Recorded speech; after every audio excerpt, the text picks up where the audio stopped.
नमस्ते, प्रणाम। मैं नीलू मौर्य अपने YouTube चैनल पे आप सभी दर्शकों का स्वागत करती हूँ और मैं जा रही हूँ सुंदर सा प्यारा सा कजरी गीत भोले बाबा गाने। आप लोग वीडियो में फुल आज बने रहिए। राधे राधे, जय माता दी।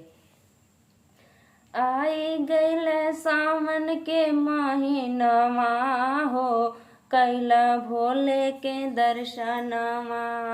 आई गईल सावन के महीनमा हो, कैला भोले के दर्शनमा। भोले के दर्शनमा कैला, भोले के दर्शनमा।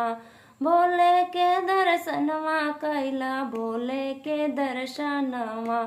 आई गईल सावन के महीनमा हो, कैला भोले के दर्शनमा।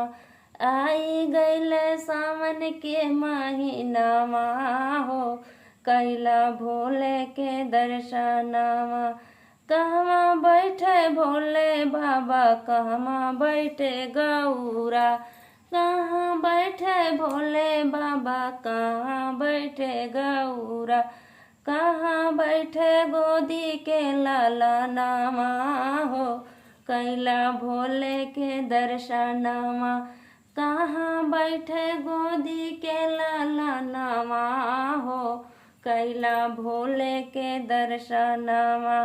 आई गईल सावन के महीनमा हो, कैला भोले के दर्शनमा।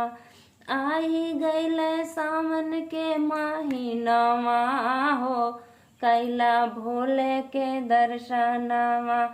आसन बैठे भोले बाबा, बगले बैठे गौरा मैया।